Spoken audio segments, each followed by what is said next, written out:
বন্দ্যোপাধ্যায় বলেছেন যে এটা পুরোপুরি স্বরাষ্ট্রমন্ত্রীর দায়িত্বের মধ্যে পড়ে, এটা তো ওনারই ব্যর্থতা। দেখুন, আপনারা জানেন যে বিস্ফোরণ ঘটেছে তাতে কিছু মানুষের প্রাণহানি হয়েছে, আমরা খবর পেয়েছি, অত্যন্ত দুঃখজনক ঘটনা। কিন্তু আমাদের এজেন্সিরা তার সাথে সাথে বেশ এর থেকেও একটা বড় ঘটনা ঘটা কিন্তু আটকাতে পেরেছে। একজন মানুষের মৃত্যুও অ্যাকসেপ্টেবল নয়, এবং মাননীয় প্রধানমন্ত্রী যেটা বলেছেন যে যারা অপরাধী তাদেরকে উপযুক্ত শাস্তি দেওয়ার ব্যবস্থা ভারতবর্ষের এজেন্সি এবং সরকার করবে।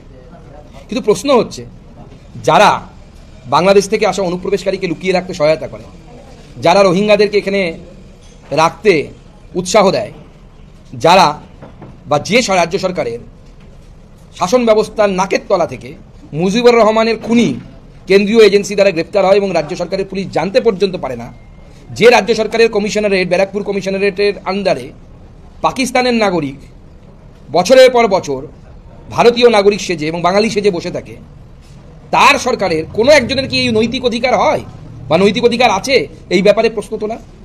দ্বিতীয়ত, যখন ইউপিএ সরকারের অংশ মমতা বন্দ্যোপাধ্যায় ছিলেন এবং তার আগে কংগ্রেস নেত্রী হিসেবে তিনি কেন্দ্রের মন্ত্রীও ছিলেন, খেলোয়াড় মন্ত্রী ছিলেন, এবং তিনি নাকি বেস্ট খেলোয়াড় হয়েছিলেন, তখন ভারতবর্ষে কতবার বোম বিস্ফোরণ হতো তার হিসেবটা একবার আছে? যদি সেই সময়কার বোম বিস্ফোরণের হিসেব এবং তাতে যদি স্বরাষ্ট্রমন্ত্রীর ব্যর্থতা ধরতে হয়, তাহলে তো প্রতি মাসে একটা করে নতুন স্বরাষ্ট্রমন্ত্রী ভারতবর্ষে তৈরি করতে হতো, এত বোম বিস্ফোরণ হতো। এবং তখনকার স্বরাষ্ট্রমন্ত্রীকে আমরা দেখেছি, যেদিন বোম বিস্ফোরণ হচ্ছে স্বরাষ্ট্রমন্ত্রী দুটো প্রেস কনফারেন্সের মধ্যে তার জামার কালার চেঞ্জ হয়ে যাচ্ছে, আমাদের মনে আছে, কেউ ভোলেনি ভারতবাসী। তাই ভারতবাসী জানে যে দেশ শক্ত হাতে আছে, আর যারা গলা ফাটাচ্ছে তারাই তো এই ধরনের শক্তির তাবেদার, তারাই তো ওয়াকআপ নিয়ে বড় জমায়েত হতে দেয়, তারাই তো বলে যে সন্ত্রাসের কোনো ধর্ম হয় না, তারাই তো এই ধরনের ন্যারেটিভ তৈরি করার চেষ্টা করে যে সবাই খারাপ নয়, কিছু মানুষ খারাপ, এবং যারা বিস্ফোরণ করছে তারা বিভ্রান্ত, তারা শিক্ষা পায়নি। আর কত শিক্ষা লাগবে? এমডি মেডিসিন, অভিষেক ব্যানার্জির থেকে তো শিক্ষিত, তারা ভালো স্টুডেন্ট। অতএব শিক্ষার সাথে ইসলামিক টেরোরিজমের যে কোনো সম্পর্ক নেই, ওসামা বিন লাদেনের পর আরও একবার এই ধৃত ডাক্তারবাবুরা প্রমাণ করলেন। এই কট্টরতা গোটা ভারতবর্ষ নয়, পৃথিবীর সামনে বিপদ। এই কট্টরতার হাত থেকে ভারতবর্ষ এবং পৃথিবীকে বাঁচাতে হবে।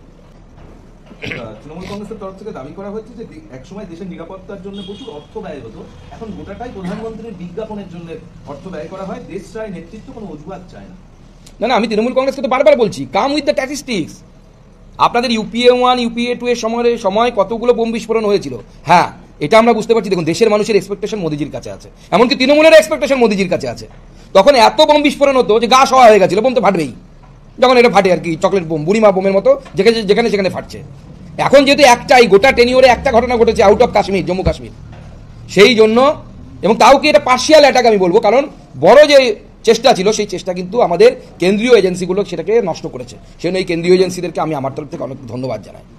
এবং এটাও বোঝা যাচ্ছে যে যা আশা ভরসা মোদিজি আছেন, এবং সেই জন্য মোদিজির কাছে তৃণমূলের এক্সপেকটেশন হাই, মহুয়া মৈত্রেরও এক্সপেকটেশন বেড়ে গেছে। যে মহুয়া মৈত্রের আমলে বা মহুয়া মৈত্রদের আমলে মাসে মাসে বোমা বিস্ফোরণ হতো, মানে মহুয়া মৈত্র এবং তৃণমূল কংগ্রেস মিলে বলছে শীত গ্রীষ্ম ভরসা নরেন্দ্র মোদী ভরসা।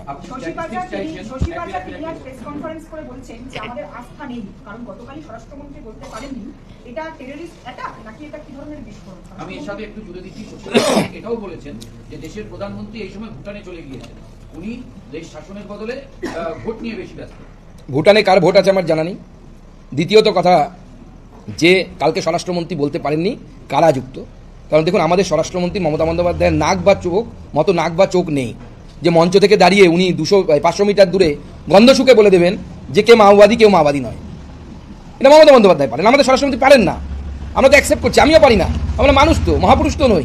এটা একমাত্র নিতান্তই মমতা বন্দ্যোপাধ্যায়ের ইউনিক ট্যালেন্ট। মঞ্চ থেকে 500 মিটার দূর থেকে উনি কে মাওবাদী কে টেরোরিস্ট এগুলো সব ধরে নিতে পারে, শুধু রোহিঙ্গা চিনতে পারেন না। তখন তিনি বর্ণান্ধ হয়ে যান। রোহিঙ্গা, বাংলাদেশি, মুসলিম তারা ঢুকলে পরে তখন তাদেরকে দক্ষিণ 24 পরগনায় বসিয়ে জামাই আদর করিয়ে তাদেরকে ভোটার কার্ড, আধার কার্ড তৈরি করে দেওয়া হয়। ব্যারাকপুরের সাংসদ পার্থ ভৌমিক বলেছেন বিজেপির আমলে এটা নতুন ঘটনা নয়, সংসদে হামলার সময় বিজেপি ছিল। 2015 সালে গুরুদাসপুরে হয়েছে, 2016 সালে পাঠানকোট, 2019 সালে পুলওয়ামায় 40 জন সিআরপিএফ জওয়ান, 2025 সালে পহেলগাঁও। দেশের প্রধানমন্ত্রী এবং স্বরাষ্ট্রমন্ত্রীর কথার কোনো গুরুত্ব নেই।